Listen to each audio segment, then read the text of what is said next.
So don't let me fall, don't let me fall, let the night time come in. Bonjour à tous, c'est Tania. Alors aujourd'hui je vous retrouve pour une toute nouvelle vidéo. Aujourd'hui je vous retrouve pour un autre top 5. Je vous retrouve cette fois-ci pour un top 5 sur les pires fins de série que j'ai pu lire dans ma vie et en particulier dans les dernières années.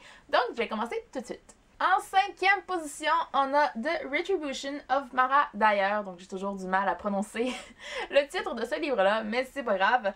Donc oui, j'avais été quand même assez déçue, pas sur le coup, par la fin, parce que j'avais donné une note de 5 sur 5 sur Goodreads, comme aux 2 premiers tomes, sauf que je relisais ma chronique dernièrement, et puis je me suis rendu compte que c'était vraiment un livre qui m'avait plus déçu que ce que je croyais, et je pense en ce moment peut-être baisser ma note, parce que je me suis rendu compte que je m'étais ennuyée durant les 200 premières pages, et puis la fin, j'avais trouvé ça aussi beaucoup trop simple pour tout ce qui avait été aussi amené et développé dans les 2 premiers tomes de la série. C'était beaucoup trop simple comme fin, mais je dois quand même dire que j'avais beaucoup apprécié l'épilogue de ce livre-là, mais la fin en tant que telle et la résolution des problèmes, j'avais trouvé ça beaucoup trop simple.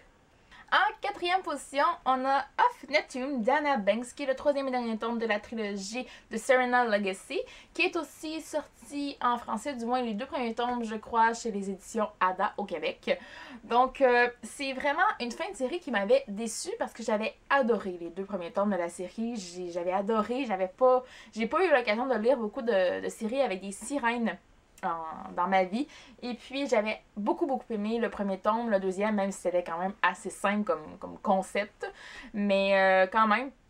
Et puis j'ai trouvé que ce 3e tome-là, en fait, c'était très détaché des 2 premiers.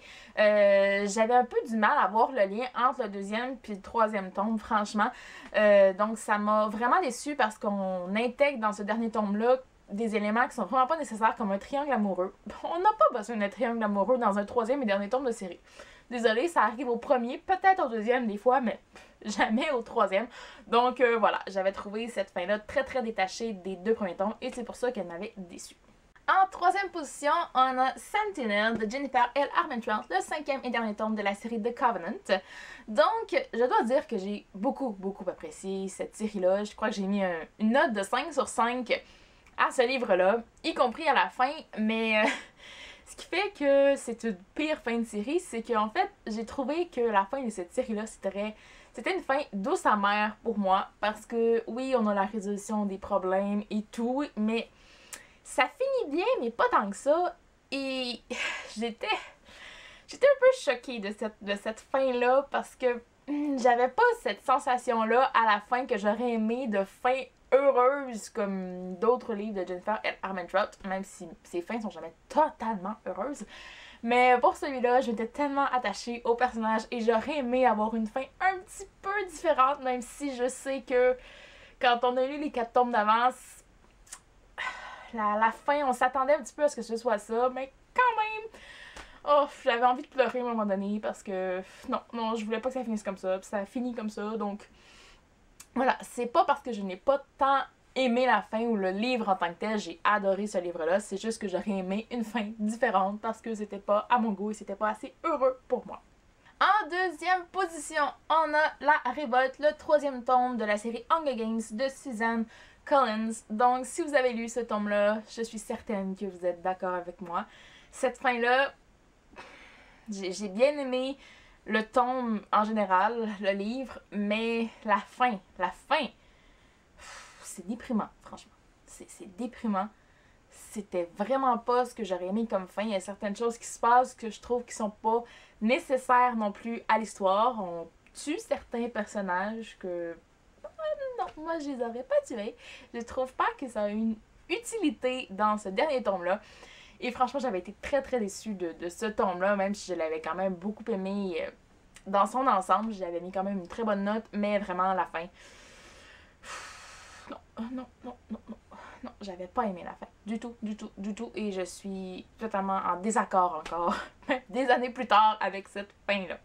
Et finalement, en première position, on a Blood Rose de Andrea Cremer, qui est le 3e et dernier tome de la trilogie Nightshade. Donc, ce livre-là m'avait fait pleurer toutes les larmes de mon corps. Littéralement. J'avais été tellement triste à la fin de ce livre-là, mais je l'avais adoré. C'était une fin extraordinaire, époustouflante, je vous le dis. Mais j'aime pas la fin, j'aime pas comment ça finit, puis c'est vraiment une fin très dure pour moi. Ça fait des années que j'ai lu ce livre-là et ça fait vraiment partie des pires fins. Oh, je me dis qu'il faudrait peut-être que je lise la série un peu suite qui a été faite par après. Je sais pas, peut-être que ça me réconcilierait. Oui, je crois que c'est français, réconcilierait avec la série. Mais je boude un peu la série parce que cette fin-là, c'était...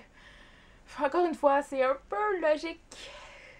On s'y attendait un peu, mais pas à ce point-là. Non, franchement, j'ai vraiment pas aimé cette fin-là. Non. Je sais que c'est une série il y a pas tant de gens qui l'ont lu. Je sais qu'elle est toute sortie en français. En fait, le dernier tome, je sais pas. J'ai vu le 1, le 2, mais le 3, je me souviens plus. C'est pas grave.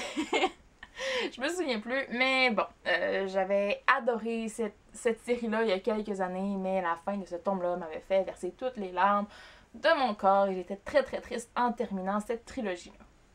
Alors, je vous offre un livre bonus. Je l'ai pas vraiment classé dans mon top 5, mais je tenais quand même à en parler parce que quand vous allez voir le livre dont je vais vous parler, ben vous allez vous dire c'est totalement logique.